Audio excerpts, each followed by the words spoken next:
네, 안녕하십니까. 기초 한국사 강의를 진행을 하고 있습니다. 저희가 지난 시간 강의에서 개항 이후의 근현대사 전개 과정을 살펴봤습니다. 개항 이후부터 해서 일어났던 이모군란, 그리고 이제 갑신정변, 그리고 이제 동학 농민운동의 결과, 안으로는 갑오개혁, 밖으로는 청일전쟁부터 시작해서 이후에 독립협회 대한제국까지 해서 전개 과정을 인과관계 속에서 살펴봤었죠. 어떤 특정 사건에 대한 내용을 일단 외운다라는 그런 개념보다는 흐름을 이해한다라고 정리하시면 되겠습니다. 특정 사건 하나만 우리가 살펴볼 내용은 아니었었죠. 전자의 사건의 결과가 후자의 원인이 됐던 인과관계 속에서 전개됐던 사건들이었었습니다. 그 흐름을 좀 정리하시고요. 오늘 이 시간에는 바로 이어서 정리하겠습니다. 1897년 대한제국이 성립이 됐고요.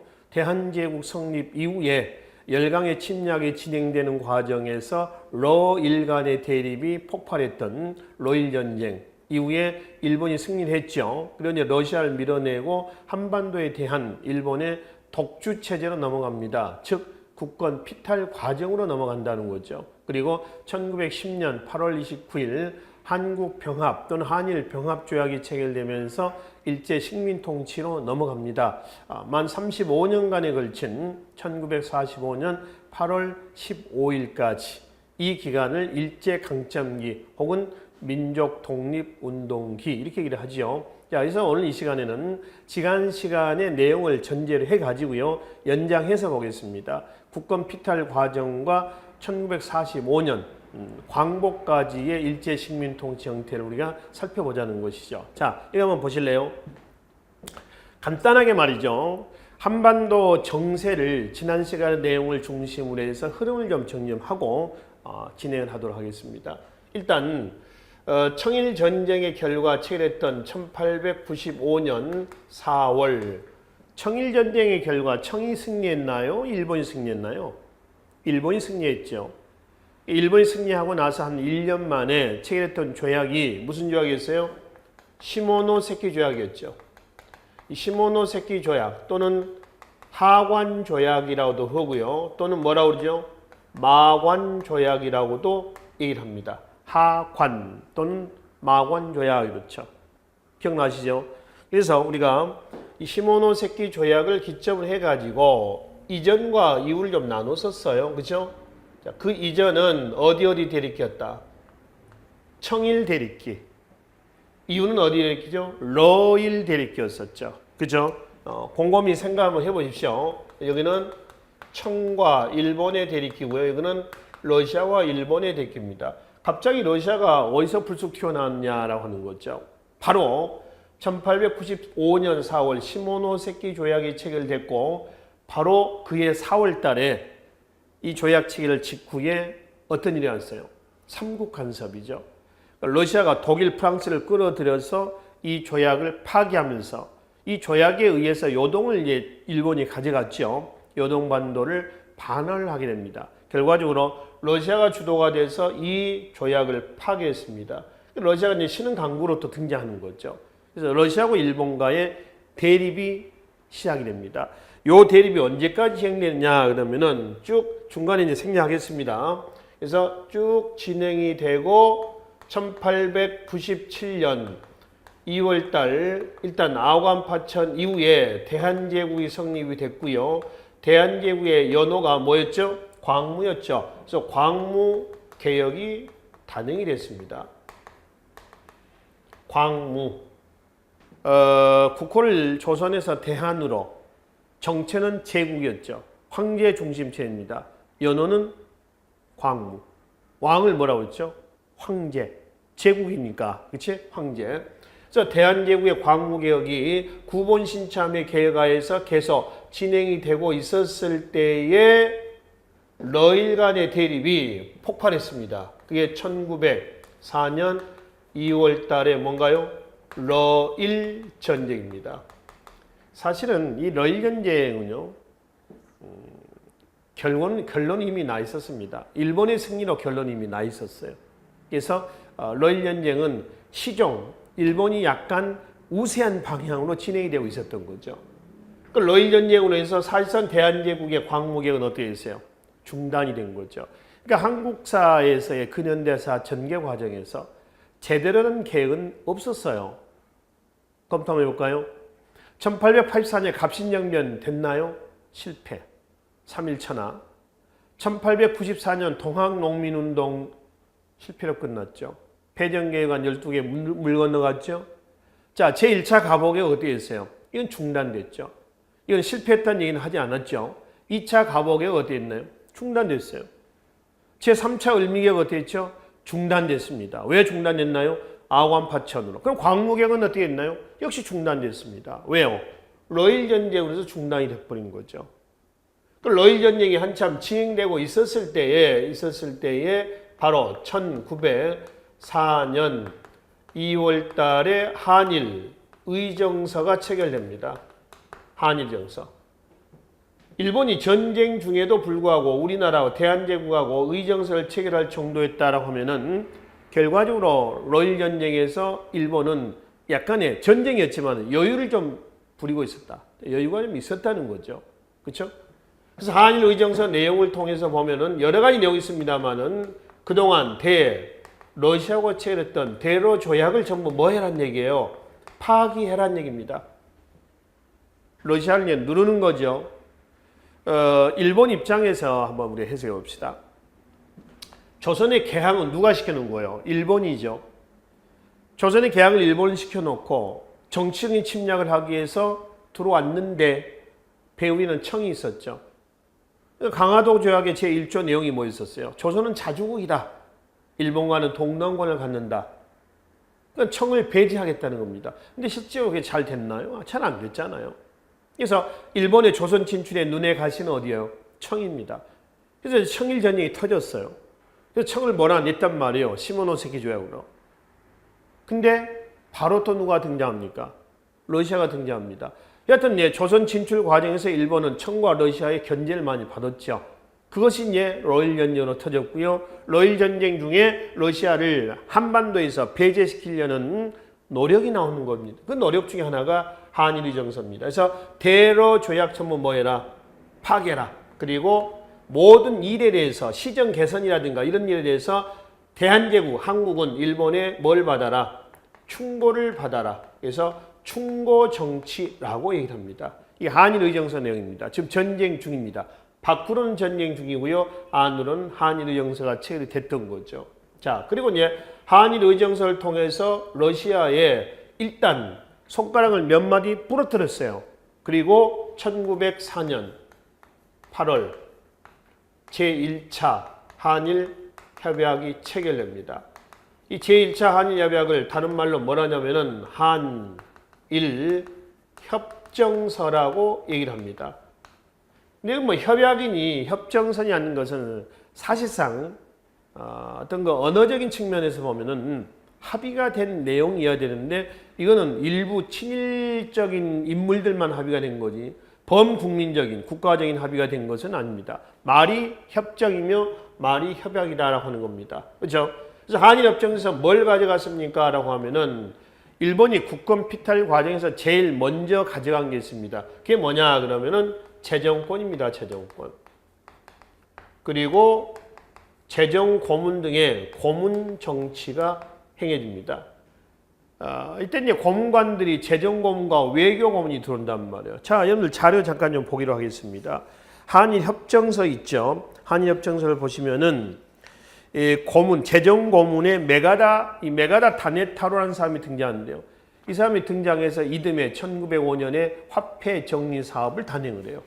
그래서 일본 화폐로 조선의 백동화가 일본의 제1은행권으로 바꿔지게 된 계기가 됩니다. 그리고 외교 고문의 미국인입니다. 스티븐이라는 사람인데 나중에 미국에 가서 샌프란시스코에 가서 일본의 통감 정치를 찬양하고 돌아다니다가 전명훈 등에 의해서 암살이 됩니다. 죽었어요. 여기서 장인환 전명훈 나오죠. 그리고 원래는 한일 협정서에 의해서 재정 고문하고 외교 고문만 두기로 했어요.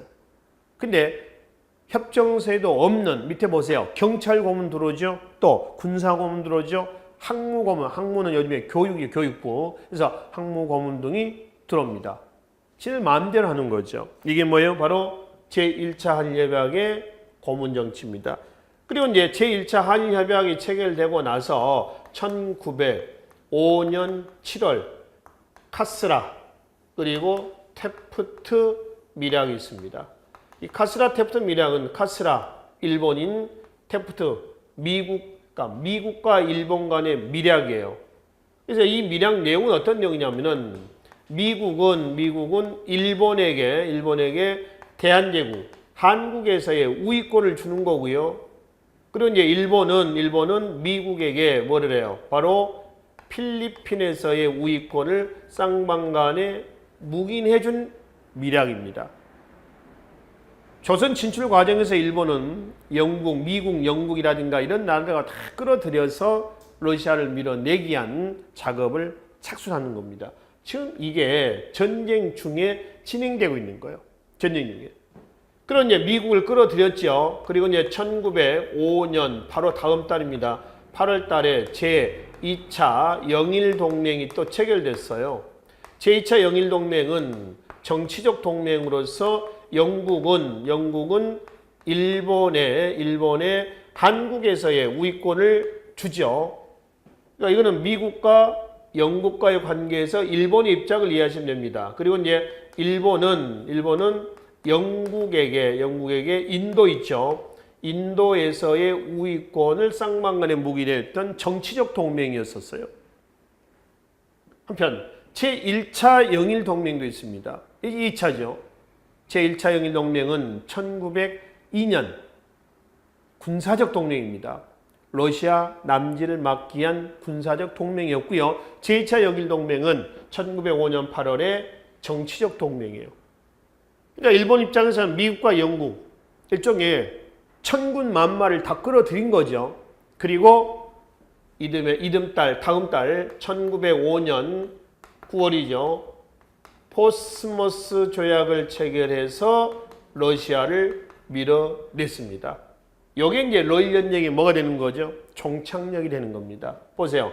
1904년 2월 대한제국 시기 때에 러일 전쟁이 터졌습니다. 물론 대한제국은 이 전쟁이 터지기 직전에 국의 중립을 선언을 했었어요. 근데 국의 중립, 이 전쟁에 휘말리지 않겠다는 겁니다. 근데 결국 전쟁이 터졌단 말이에요. 그리고 이제 일본이 그 전쟁 와중에 야금야금 한반도에서 여러 가지 것들을 이제 가져가게 되는 거죠. 해서 1905년 9월 포스모스 조약을 통해서 한반도의 정세를 나누겠습니다. 여기를 기점으로 해가지고 여기까지가 뭐가 되는 거죠? 러일 대립기입니다. 언제부터예요? 보세요. 시모노세키 조약 1895년 4월부터 1905년 9월까지입니다. 몇 년 정도 됩니까? 10년 정도 되죠. 그러니까 10년 만에 일본이 러시아를 밀어낸 거죠. 강화도 조약부터 시작한다면 시모노세키 조약까지 역시 몇 년이에요? 강화도 조약이 몇 년이었던 거죠? 몇 년이었죠? 1876년이었죠.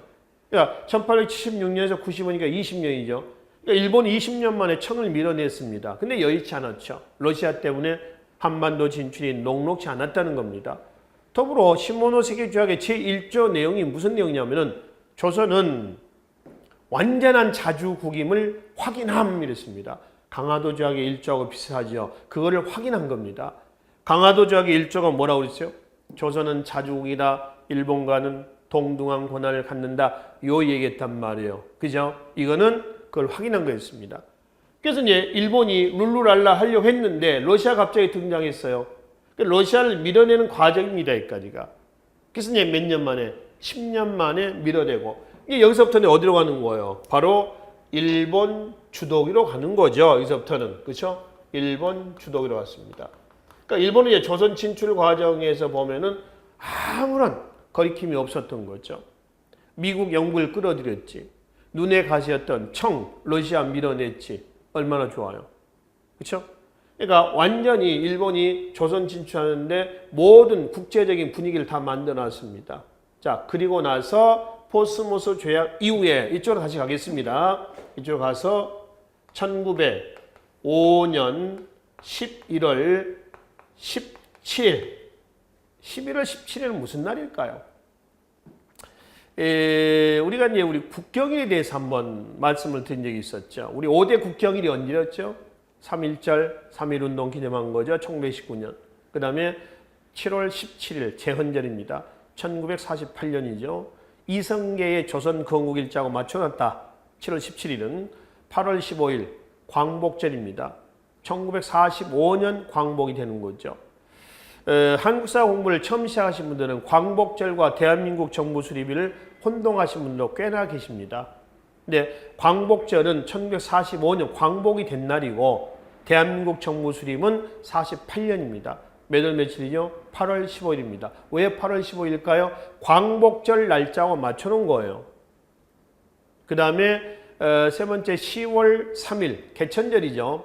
얘는 단군 왕검이 고조선을 만든 그 건국한 날짜입니다. 그래서 10월 3일 개천절이고요. 그 다음에 10월 9일 뭐죠? 1443년에 만들어서 46년에 발표가 됐던 한글입니다. 이게 5대 국경일이라고 그랬죠. 이때는 태극기를 개항한다고 그랬죠. 그리고 국경일은 아니지만은 태극기를 개항하는 6월 6일 현충일도 있었고요. 기타 우리 달력에 보면 말이죠.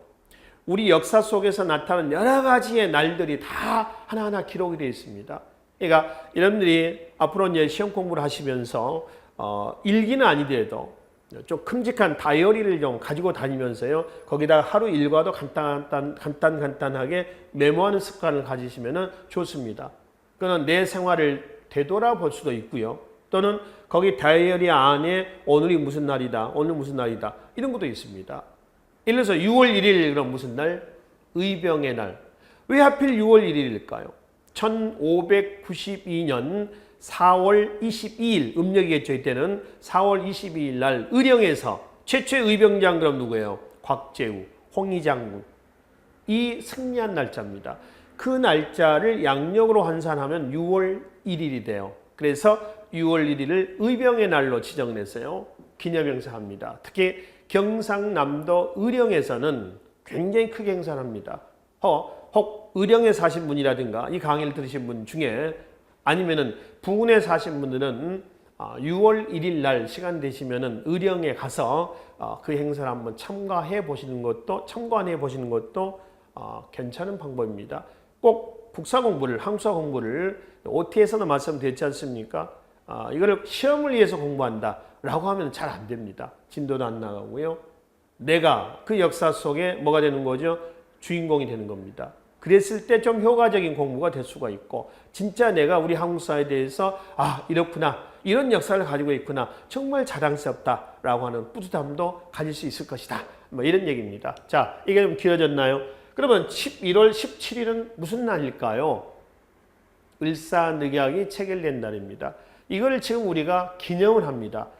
긍정적인 측면에서 기념하는 게 아니라 이 날을 잊지 말자는 겁니다. 순국선열의 날이라고 그래요.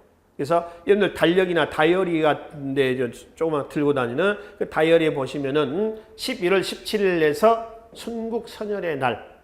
이때 이제 을사조약, 을사늑약 외교권 박탈 때 자결로서 저항했던 민영환이라든가 뭐 이런 사람 나오지 않습니까? 그래서 그날 잊지 말자는 겁니다. 그렇게 이제 기념을 합니다. 이게 제2차 한일 협약이라고 그래요. 제2차 한일 협약. 제1차 한일 협약은 뭐였죠? 이거예요. 한일 협정서거든요. 이거는 을사년에 체결해서 뭐라고 하냐면 을사늑약이라고 합니다. 자, 늑약과 조약의 차이는 뭐다? 늑약은 강압적인, 조약은 합의에 의한 조약입니다. 그 차이죠. 그래서 이거는 우리가 합의에 의한 것은 아니었습니다. 강압적인 거였었죠. 그래서 이때 이제 가져갔던 것이 뭘 가져갔냐? 그러면 뭘 가져간다? 외교권을 가져갔고요. 그리고 조선 통감부가 설치가 되고 통감 정치가 이때 행해지게 됩니다. 그래서 초대 통감, 이등방문, 이토 히로부미가 초대 통감으로 등장하게 되는 겁니다. 그래서 이제 충고 정치에서 고문 정치, 그다음에 뭘로 가는 거죠? 통감 정치로 넘어갑니다. 국권 피탈에서는요, 제일 먼저 재정권, 그다음에 뭐죠? 외교권 이렇게 가져간다는 겁니다. 아시겠죠? 자, 그리고 1907년 7월 달이겠습니다만은 정민년입니다. 그래서 정리 7조약이라고 그러고요. 이거를 또는 한일 신협약이라고도 일합니다. 한일 신협약이다. 정매시아 정민현입니다. 정미 7조약이에요. 네, 여기서 뭘 가져가냐면은 군대상, 즉 군사권을 가져갑니다. 왜 군사권을 왜 가져가게 됐냐면 이 조약 체결 배경을 보면은 을사늑약 체결에 대한 조직적인 거국적인 저항 운동이라 합니다. 자, 여러분들 자료에 을사조약 반대 운동을 좀 잠깐 보고 합시다. 내용은 여기서 다 보지는 않고요. 고종 황제가 대한매일신보에 친서를 발표했죠. 이건 내가 체결한 게 아니다. 그래서 무효다라고 하는 거죠. 왜냐하면은 이 제2차 한일협약 을사늑약 자체는 을사오적신 있죠. 을사오적신에 의한 작품이거든요. 즉 이완용, 이지영, 이근택, 권중현, 박재순 얘네들 작품이거든요. 그래서 이건 무효다라고 하는 겁니다. 대한제국의 헌법, 국제, 구조에 보면은 모든 조약 체계는 황제가 한다 이렇게 되어 있어요. 1899년에. 그러니까 이건 황제가 체결한 거 아니잖아요. 이건 무효다라고 하는 거죠. 또 미국의 헐버트를 파견했던 사실이 있습니다. 근데 미국은 도와주지 않았습니다. 왜냐하면 넉 달 전에 미국은 카스라 테프트 밀약을 통해서 일본의 한국에서의 우위권을 이미 인정했었던 거예요. 그 다음에 네덜란드 헤이그에 특사 파견한 게 있죠. 이준, 이위종, 또 이상설 이렇게 파견합니다. 상소, 또 언론, 장지연의 황성신문, 시일야 방성되고 오늘에 이르러서야 목노와 통곡한다. 이런 얘기입니다. 그리고 민영환, 조병세, 이송, 자결. 그러니까 순국 선열의 날, 이 날을 얘기한다고 했습니다. 그리고 을사 오적신을 죽이기 위한 오적 암살단이 대종교를 창시했던 누구죠? 중창했던 나철, 오기오 등에서 만들어지고요. 그리고 이제 밑에 장인환, 전명훈 등이 스티븐 죽였죠? 샌프란에서. 안중근, 이등방문을 죽였습니다. 하얼빈에서. 그리고 제2차 의병이죠. 민종식, 최익현, 신돌석에서 제2차 항일 을사의병이 전개가 됐었습니다. 이런 조직적인 저항운동이 나옵니다. 자, 그 중에 위에 네덜란드 헤이그 밀사파견 있죠.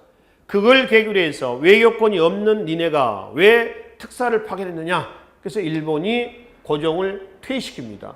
그리고 순종을 옹립을 하고 나서 체결했던 조약이 한일 신협약이에요. 그래서 한일 신협약을 통해서 군대 해산을 단행을 하는 거죠. 군사권 일본으로 넘어갔습니다. 자, 그리고 통감 정치에서요. 일제는 정미 7조약에서 차관 정치를 실시합니다. 장관 밑에 누가 있어요? 차관이 있죠. 그래서 모든 인사행정권을 누가 가져가냐면 일본이 가져가게 됐습니다. 이게 한일 신협약 내용이에요. 그리고 1909년은 기후년이거든요. 그래서 기후각서가 체결됩니다. 그래서 이 기후각서에 의거해가지고 뭘 가져가냐면은 사법권을 가져갑니다. 이때 감옥 사무권도 같이 가져갑니다.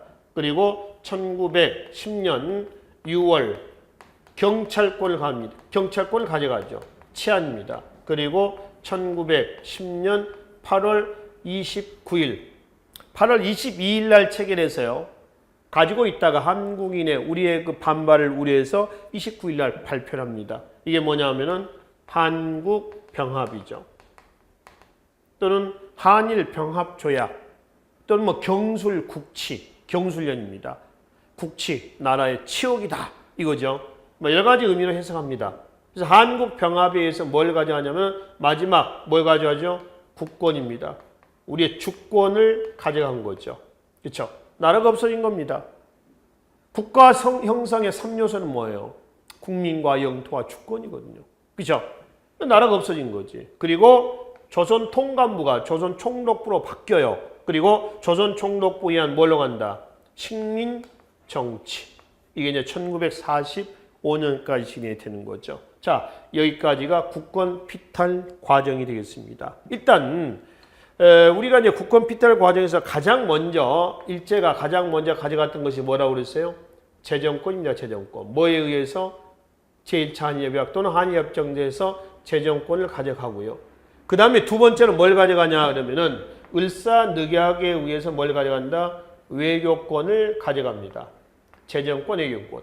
그 다음에 한일 신협약에 의해서 뭘 가져가죠? 군사권을 가져간다라고 하는 거죠. 그리고 기후각서에서 뭘 가져가요? 사법권 가져가죠. 그죠? 그 다음에 경찰권 1910년 6월 달에 넘어갑니다. 치안입니다. 그 다음에 뭘 가져가죠? 북권이 어디로 갑니까? 일본으로 넘어갑니다. 완전히 이제 쉽게 하면 탈탈 털린 거예요. 탈탈 털렸습니다. 그래서 요 순서대로 해당 조약과 같이 매치 좀 시켜서 정리 좀 하시면 되겠습니다. 한편 통치 형태 변화도 그렇습니다. 한일 의정서에 의해서 시정 개선에 대해서 조선은 대한제국우리에 뭐해라? 충고를 좀 받아라. 그래서 충고 정치가 행해지죠. 그 다음에 제1차 한일협약에 의해서 뭐가 나오나요? 고문 정치가 행해지고요. 그리고 고문 정치 다음에 뭔가요? 제2차 한일협약. 바로 1차 한일협약 다음이에요. 바로 을사늑약에서 뭐가? 통감 정치가 행해집니다. 통감 정치. 그리고 통감 정치 다음에 뭔가요?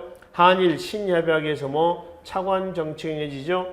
차관 정치 다음에 뭐가 나오죠? 식민 정치가 진행이 되겠죠. 이게 이제 1910년에서 45년까지 해서 35년간에 걸친 식민 통치로 넘어가게 될 것이다. 이런 얘기입니다. 여기까지의 과적 흐름을 정리하시면 됩니다. 그래서 완전히 이제 대한제국은 일본 땅으로 일본의 식민지 체제로 넘어가게 돼버렸습니다. 그럼 우리가 이제 식민 통치 기간 동안에 일제의 식민 통치 형태를 크게 정치, 경제, 산업으로 나눠서 간단하게 이렇게 진행이 됐다라고 하는 것만 말씀을 좀 드리도록 하겠습니다.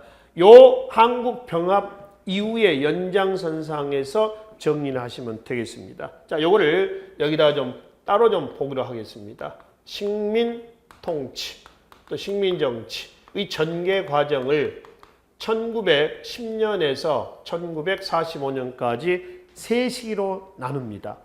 왜 하필 세 시기냐? 1, 2, 3기로 나누는데 이거는 국제 정세하고 밀접한 관련을 가지고 있어요. 국제 정세하고. 또 제1기부터 우리 한번 잠깐 볼까요?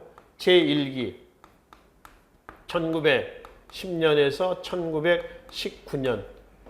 제2기는 1919년에서 1931년. 자, 제3기죠. 제3기는 1931년에서 1937년을 거쳐서 45년 8월 15일까지입니다. 이렇게 나눕니다. 기준은 뭘까요? 기준은. 봅시다. 19년이 1기와 2기의 구분 기점이 됩니다. 아시겠죠? 눈치챘나요? 3.1 운동을 기점으로 해서 1기에서 2기로 넘어가요. 2기의 기점은 31년이네요. 이 31년은 뭐냐? 그러면 31년은 바로 일본이 경제공황을 타개하기 위해서 만주를 점령합니다. 만주사변이죠. 그래서 31년에 만주국이라는 괴뢰국, 일마 허수아비 왕조를, 허수아비 나라를 만들었습니다. 중국이라는 나라가 있는데도 불구하고 만주국이라고 하는 일본의 허수아비가 만들어지는 거죠. 괴뢰국이라고 그래요. 그런 이제 37년은 뭐냐? 37년이란 이 사건 말이죠. 본격적인 중국 침략 전쟁이 단행이 됩니다. 중일전쟁이에요. 이게 37년입니다. 그리고 중국을 먹었죠. 중국을 일본이 접수를 하고 동남아까지 진출합니다. 지금 캄보디아, 베트남까지 간단 말이에요.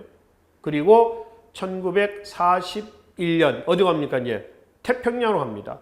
그러니까 동아시아는 다 일본이 장악했단 말이에요. 유럽 쪽은 이때 2차 대전 시기니까 독일 그리고 이제 어디죠? 그 독일, 이태리 이런 나라에 장악을 했고요. 물론 나중에 연합국에 패배했습니다만은 동아시아 쪽에서 누구죠? 일본이 전부 장악을 했습니다. 그러니까 동아시아의 일본의 장악은 잠깐 우리가 지도를 한번 그려보겠습니다. 이쪽 이제 중국과 동남아시아까지 누가 다 접수를 했어요? 일본이 접수를 한 겁니다. 요건 태평양 아닙니까? 요건 미국 쪽이란 말이에요. 그쵸? 그리고 여기에 어디가 있냐면은 어디예요? 하와이입니다. 하와이를 공격한 것이 이제 태평양 전쟁으로 넘어가는 거죠. 이게 1941년이에요. 그리고 41년에 하와이를 공격하자 하와이는 미국 땅 아니었습니까? 그래서 미국의 피해가 나오고 미국에 참전합니다. 그래서 1945년 8월 히로시마, 나가사키의 원폭 투하로 일본이 항복을 하게 되는 거죠. 그게 45년. 일본에 뭐가 되는 거죠? 패망이죠, 패망. 여기까지가 일제 식민 통치. 1, 2, 3기의 구분 기준이 낸 사건이었습니다. 그러면 크게요. 이 1, 2, 3, 4기에 나타난 식민 통치 형태 있죠. 과연 이때 일제 식민 통치는 어떠한 통치 형태로서 진행이 됐을까? 이거를 앞서 얘기했던 대로요. 정치, 경제, 그리고 이제 산업 형태로서 우리가 나눠서 한번 살펴보기로 하겠습니다. 일단 시일로 나누겠습니다. 우선 이제 정치 형태부터 한번 보겠습니다. 정치. 식민 통치 형태가 되는 거죠. 제1기 때는 식민 통치 무단 통치입니다. 무단 통치. 무단 통치할 때 무는 뭐예요? 무는 칼로 통치하는 겁니다. 문무할 때 무죠. 그러니까 역대 우리 그 국사상에서 한국사에서 왕 명칭에서 문왕도 있고 무왕도 있고 그러죠. 또 신문왕도 있고 신무왕도 있고 그렇습니다. 여튼 문자가 들어간 사람은 붓으로 통치한 사람. 대체로 무로 통치한 사람들은 뭐예요? 무자가 들어간 왕은 칼로 통치한 사람들. 그러니까 그런 데서 이제 왕의 시호가 갈라지기도 합니다. 그러니까 이 무는 칼로 통치하는 형태입니다. 강압적인 통치 형태죠. 그리고 헌병, 경찰 통치입니다. 무지막지한 통치 형태예요. 헌병은 군인의 경찰을 뭐라고 그래요? 헌병이라고 그러죠. 그렇죠? 그 헌병이 민간 치안도 같이 담당하는 형태입니다. 군대식으로 통치하겠다는 거예요. 자, 예를 들면은 오늘날 자동차를 끌고 가다가 신호 위반했습니다. 앞에서 요즘은 누가 잡아요? 교통경찰이 잡아서 벌점 얼마 딱지 끊고 이렇게 하겠죠. 이때는 어떻게 합니까? 군인이 총칼 들고 있습니다. 신호 위반하죠? 총 들이댑니다. 야, 너 왜 신호 위반했어? 너 얼마 벌점. 이런 식으로 위협적으로 하는 거죠. 이게 헌병경찰입니다. 일사불란하게 군대식으로 통치하겠다는 겁니다. 이런 강압적인 통치 형태에 대한 반발이 뭘로 나왔죠? 거국적인 저항운동으로 나옵니다. 그게 뭐예요? 3.1운동으로 나왔던 거죠. 3.1운동을 계기로 해서 식민통치 기간 동안에 10명의 조선 총독이 있는데요. 그 총독은 다 무관입니다. 2대 총독, 하세가와 총독이 있었을 때 3.1운동이 일어나요. 3.1운동의 책임을 지고 하세가와라는 사람이 물러가고 제3대 사이토 총독이 들어옵니다. 이 사이토 총독이 들어와서 강압적인 이런 방법 가지고는 안 되겠다. 그래서 통치 형태를 가장된 유화 정책으로 바꿨습니다. 그게 뭐냐 그런 거죠. 문화 통치입니다. 문화 통치할 때 문은 이 문이 되겠죠. 그러니까 조선 총독배 총독을 무관이 아니라 이제 누구도 문관 총독도 임명하겠다. 이런 얘기입니다. 근데 실제로 10명의 조선 총독 중에서 문관 총독은 몇 명이나 있었을까요? 0명입니다. 단 한 명도 없었어요. 1대 총독 테라우치 마사다케, 테라우치 총독에서부터 제10대 총독 아베 노부유키라는 사람까지 다 무관입니다. 마지막 총독이 아베 노부유키. 지금 일본의 총독이 누구예요? 아베 신조죠. 그 아베 신조의 할아버지가 10대 총독이에요. 아베 노부유키입니다. 일본의 지금 현재 극우화 경향 같은 이런 성향은 일본 총리 아베라는 사람의 집안이 그래요. 혈통이 그렇습니다. 전통적인 극우주의자, 여실에 따라 한다면 군국주의자, 제국주의자, 이런 정도로 해석하시면 됩니다. 그러니까 아베라고는 아베 총리가 그냥 자기가 이제 갑자기 어떤 그 극우화하고요 이런 건 아니라는 얘기입니다. 집안이 그렇다는 겁니다. 집안. 또 아베 총리의 지금 현재 일본의 아베 총리의 외할아버지가 누구냐 하면은 기시 노부스케라고 그래서요. 이 기시 노부스케는 또 누구냐? 1931년 만주 사변이 일어나고요. 32년 만주국이 세워진다고 그랬죠. 그 만주국의 재정 담당자가 기시 노부스케예요. 박정희 때 이 기시 노부스케가 우리나라의 경제 자문 역할을 해줍니다. 그 공로로 박정희가 기시 노부스케에게 훈장도 수여한 사실이 있습니다. 그러니까 지금 현재 아베 총리의 외할아버지라든가 친할아버지 그 집안 자체가 골품제도에 새긴다면 성골 집안, 극우적인 이런 집안이다라고 이제 보시면 됩니다. 그래서 일단 문화 통치는 그런 거죠.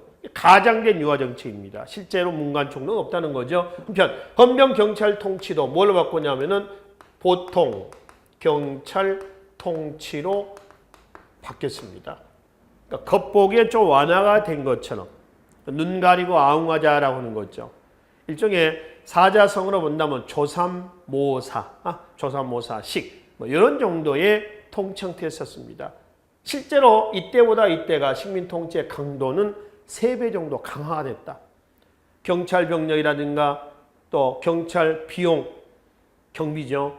또 뭐 경찰 관서 이런 것들이 3배 이상 늘어났다는 사실에서 확인해 볼 수가 있습니다. 한편 일본이 경제공황을 타개하기 위해서 만주사변을 저지르고요. 그리고 만주사변 이후에 본격적인 대륙 침략으로 이제 넘어갑니다. 그럼 일본이 바로 대륙을 침략하러 갈 때 봐요. 일본이 대륙을 침략할 때 바로 이렇게 넘어가는 건 아니고요. 이렇게 해서 점프해서 넘어가는 겁니다. 그러니까 한반도를 전쟁 기지로 만들고 전쟁 물자 공급 기지죠. 여러 가지 이런 인적 물적 자원을 여기서 수탈해서 걔네들로 하여금 전쟁을 수행하게 하려고 했었습니다. 그러면 그 민족, 우리 민족은 일본의 그런 조치에 대해서 어떻게 했어요? 반발하겠죠. 그죠? 반발할 겁니다. 이때 일제 식민 통치 형태가 뭐냐? 바로 민족 말살 통치. 이른바 황국. 황국은 일본입니다. 천황의 나라죠. 신민, 신하와 백성으로 만들게 한 황국 신민화 통치로 넘어갑니다. 우리의 민족의 민족성을 아예 짓밟아 버리겠다라고 하는 겁니다. 그래서 모든 인적 물적 자원을 여기서 충당해서 전쟁 물자로 보내겠다라고 하는 거죠. 그래서 천황의 신하와 백성으로 만들게 한 통치 형태입니다. 1, 2, 3기로 넘어가면서 일제 식민 통치는 어때요? 한 단계 한 단계 강화가 됐다라고 하는 것을 확인해 볼 수가 있죠. 한편 이거는 정치적인 면에서의 일제의 식민 통치 형태의 변화입니다. 그러면 경제 침탈은 어떤 게 있었느냐? 경제 침탈은 제1기 때의 토지 조사 사업입니다. 1910년에서 1918년까지입니다. 말이 토지 조사지. 이거는 원래대로 고치면 토지 약탈 사업이에요. 토지는 식민지화에 있어서 기초 기반이 된 재정 기반이 되는 단위입니다. 하나의 자원이죠. 그래서 말이 토지 조사 사업, 그러니까 근대적인 토지 조사, 토지 소유권을 인정해 주겠다. 그래서 기한 내에 신고하면 다 개인 땅으로 인정해 주겠다. 이렇게 해서 이제 실시가 된 겁니다. 근데 개인 땅이 어디 있었어요? 거의 문중의 땅이라든가 마을 공유지라든가 이런 땅이 많았던 거죠. 그러니까 알고도 신고를 못했고요. 모르고 신고 못하는 경우도 있고 문맹자들이 많거든 또 일제 일부러 일제 시책에 호응하지 않겠다 해서 일부러 안 해버린 경우도 있고 신고 안 돼서 또 몰수당한 토지가 있고 이게 18년에 이완용이가 토지조사 사업 종결시 축사를 끝으로 마무리가 됩니다. 그래서 전국의 토지가 40%가 일본으로 넘어갑니다. 조선총독 부여의 동양 척식 주식회사라고 있죠. 그 동양 척식 주식회사라든가 일본의 지주 기업의 싼값에 그쪽으로 몰아주는 거죠. 그 조선의 농민들은 기한부 소장농으로 전락을 했습니다. 토지 약탈입니다. 이게 제1기 때의 식민지 경제정책입니다. 그래서 이제 토지 약탈로 인해서 빼앗긴 토지로 인해서 조선의 농민들이 나중에 3.1운동 제3기 때, 1, 2, 3기 때 농촌으로 확산됐을 때 동참했던 것도 하나의 여기에서 원인을 찾아야 될 거라 됩니다. 한편 제2기 때는 경제 침탈이 산미 증식 계획으로 갑니다. 산미 증식 계획은 쌀을 증산하자는 겁니다. 쌀을 생산하자. 왜 쌀이냐? 오로지 쌀만 하는 겁니다. 다른 건 하진 않고요. 이게 1920년에서 1934년까지가 되어 있습니다. 일본이 1910년대부터 공업화 정책을 꾸준히 추진합니다. 공업화 정책을 추진하면서 농촌 인구가 어디로 가게요? 도시로 갑니다. 이걸 우리는 뭐냐면 농촌을 떠나서 도시로 간다 이렇게 얘기를 하지요. 이촌 향도라고 그러죠. 사자성어로. 그러니까 농촌에 농민들이 없는 거예요. 쌀 생산량이 확 줄어듭니다. 식량 부족으로 갑니다. 그래서 조선에서 부족한 식량을 조선에서 사다가 말이 산 거지 뭐 약탈하는 거죠. 일본의 부족한 식량을 충당하겠다라고 하는 겁니다. 그래서 삼미 정식 계획을 실시했는데 이거는 결론은 실패입니다. 실패. 잘 안 됐어요. 오히려 소작을 줘가지고 소작료를 받는 것이 오히려 더 나았었습니다. 그러니까 여러 가지 자원이라든가 삼미 정식 계획을 추진할 수 있는 기구라든가 이런 게 형성이 안 됐습니다. 또 너무 과다하게 수탈해 간 거죠. 보통 이제 100가마를 생산한다면 50가마씩 가져갑니다. 그럼 국내 식량, 부족한 식량은 어떻게 있느냐? 만주에서 작곡을 수입을 해가지고 충당을 했습니다. 여의치는 않았겠죠. 여튼 2기 때에 20년, 30년, 34년까지는 삼미 정식 계획, 쌀 증산 계획이 단행됐다는 거죠. 그리고 이제 제3기입니다. 제3기 때 가면은 본격적인 만주사변과 중일전쟁이 진행된 시기입니다. 그러니까 본격적인 대륙 침략이 단행된 시기예요.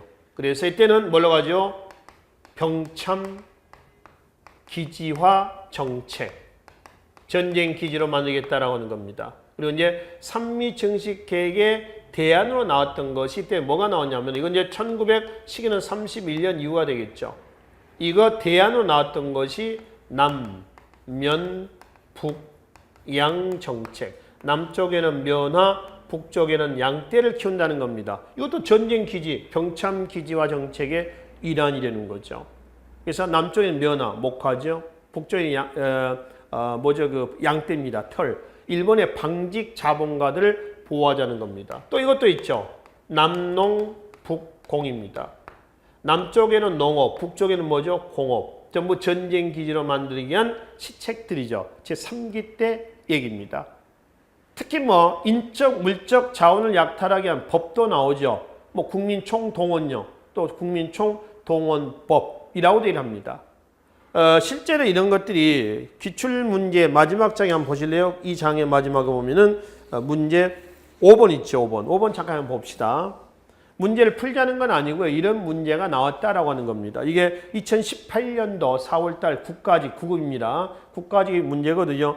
자, 다음에 법률에 근거하여 실시된 식민지 정책을 옳지 않는 것은 해서 이게 1938년 5월달에 국가총동원법 또는 국가총동원령 이렇게 일합니다. 그러면 이제 문제는 이 법률에 근거해서 실시된 식민지 정책이 아닌 거. 그러니까 1938년 5월 이후에 나온 사실이 아닌 것은 뭐냐? 사실 연대로 본다면 그런 거죠. 그래서 이제 1번에 41년, 3번에 금속류 해수령 41년입니다. 그리고 4번 국민징용령 39년입니다. 다 38년 5월 국가총동원령 이후에 나온 내용들입니다. 2번 볼까요? 육군특별지원병령, 또 육군특별지원병법, 이런 얘기죠. 을 제정한 것은 1938년은 맞습니다. 38년 2월 달입니다. 근데 이런 문제는 사실은 조금 그렇습니다. 국가총동원법이 38년 5월이고요. 이거는요, 38년 2월입니다. 석 달입니다. 더구나 이게 실시가 된 건 4월 달입니다. 사실 한 달 차이밖에 안 되거든요. 그럼 수험생 입장에서는 이거는 사실 실력을 가지고 푸는 건 아니고요. 이거는 운입니다. 운이죠.